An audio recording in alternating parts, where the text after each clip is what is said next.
আমি অনিক দাস আপনাদের সামনে আজকে একটি ভিডিও নিয়ে আসলাম। আর আজকের যে ভিডিওটা করব আমি আপনাদের সামনে সেটা হচ্ছে বিধানচন্দ্র রায়। ডক্টর বিধানচন্দ্র রায় কে ছিলেন? পশ্চিমবঙ্গের এক অপূর্ব, অসাধারণ এবং সঙ্গে এক হিসেবে বিধানচন্দ্র রায় সত্যিই ছিলেন অসাধারণ এবং অপূর্ব। তার মতন মানুষ সত্যি বিরল।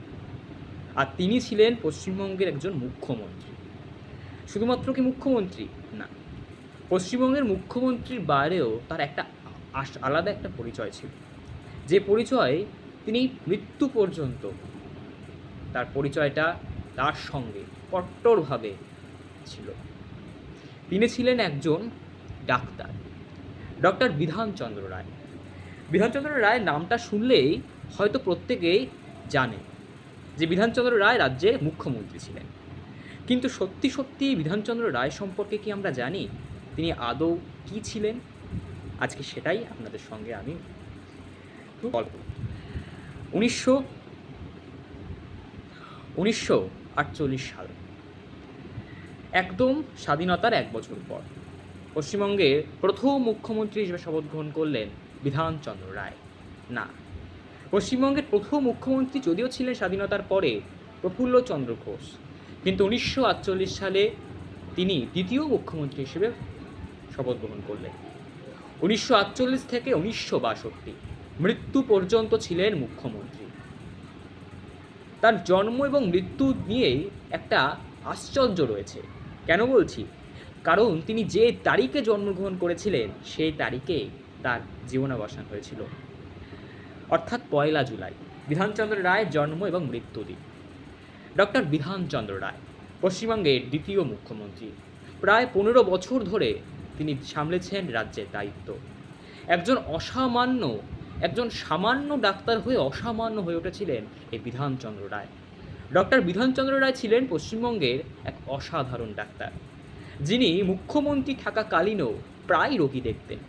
প্রত্যেকটা দিন সকালে তিনি প্রায় 14 থেকে 16 জন রোগী দেখে তারপরে মহাকরণে যেতেন।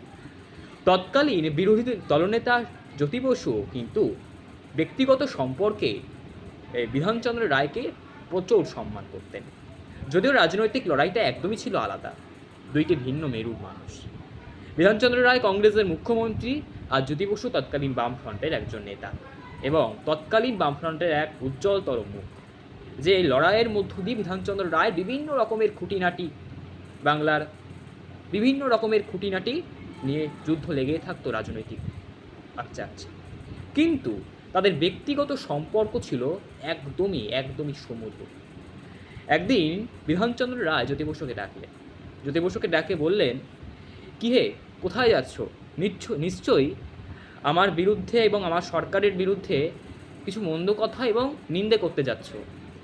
ভালো কথা, খালি পেটে নিন্দে করলে হবে? গালিগালাজ দিলে? একটু সিঙ্গারা খেয়ে যাও। বিধানচন্দ্র রায় ছিলেন এমনই, একদম সুমধুর সম্পর্ক এবং আত্মার নিবিড় টান ছিল এই মানুষটার। পশ্চিমবঙ্গ সত্যি ভাগ্যবান, তার মতন একজন মুখ্যমন্ত্রী পেয়েছিল আমাদের বাংলা। যে বাংলায় 15 বছর ধরে এমন একজন মুখ্যমন্ত্রী ছিলেন যিনি বাংলাকে সাজিয়ে তুলেছিলেন। হাসপাতাল থেকে শুরু করে, শিল্পকেন্দ্র থেকে শুরু করে, নানান ইন্ডাস্ট্রি থেকে শুরু করে বাংলাকে একদম একটা আলাদা রূপ দিয়েছিলেন। এমনকি বিভিন্ন নগরও গড়ে তুলেছিলেন এই বিধানচন্দ্র রায়। আমাদের নদিয়া জেলার স্বাদের শহর কল্যাণীও তারই তৈরি। হয়তো আমরা জানি কল্যাণী শহরটা, আমরা অনেকেই জানি যে তার প্রেমিকার নাম উদ্দেশ্য করে কল্যাণী নামটা তিনি রেখেছিলেন, কিন্তু সেটা একদমই ভুল। কারণ নীলরতন সরকার নামে আমরা জানি একজন সুবিশাল ডাক্তার নীলরতন সরকার, যিনি তৎকালীন একদম নামকরা ডাক্তার ছিলেন। সেই নীলরতন সরকার সঙ্গে এই বিধানচন্দ্র রায় মুখ্যমন্ত্রী একদম ভালো সম্পর্ক ছিল। একদিন নীলরতন সরকার তিনি অসুস্থ ছিলেন, তাকে চিকিৎসার জন্য গিয়েছিলেন তৎকালীন মুখ্যমন্ত্রী বিধানচন্দ্র রায়। আর তার সঙ্গে এতটাই নিবিড় সম্পর্ক ছিল, এতটাই তিনি বিধানচন্দ্র রায় নীলরতন সরকারের প্রতি তিনি কিন্তু দায়িত্বশীল ছিলেন, কর্তব্যশীল ছিলেন, কল্যাণ করেছিলেন। আর সেই কল্যাণ তিনি প্রত্যেকটা মানুষের উপর মৃত্যু পর্যন্ত করে গেছেন। তাই তার স্বাদের শহরের নাম হয়েছিল কল্যাণী। এই কল্যাণী নামের সঙ্গে তার সেই কল্যাণের সঙ্গে কল্যাণীর যে বিভিন্ন মুহূর্তগুলো রয়েছে তারই বিভিন্ন বিচিত্র ফুটে ওঠে। মুখ্যমন্ত্রী বিধানচন্দ্র রায় সত্যি এক আকস্মিক নাম। এখনো পর্যন্ত সেরার সেরা মুখ্যমন্ত্রী ছিলেন তিনি। তার মতো মুখ্যমন্ত্রী ভবিষ্যতে পাওয়া যাবে নাকি তাতেও সন্দেহ রয়েছে বাঙালি। বিধানচন্দ্র রায় নামটা সত্যি একটা আলাদা অনুভূতি। যিনি একজন সামান্য হয়েও অসামান্য হয়ে উঠেছিলেন মানুষের কাছে। মানুষের কাছে ছিলেন তিনি ভগবানের মতন। আর এই দেব ভগবান মৃত্যু ঘটে ঠিক জন্মের দিনে। তার জন্ম মৃত্যু যেন একই দিনে লেখা হয়ে যায় ইতিহাসের পাতায়। তাকে আজও মনে আছে বাঙালির, ভবিষ্যতেও মনে থাকবে তার মতন মানুষের কথা, ডক্টর বিধানচন্দ্র রায়। নমস্কার।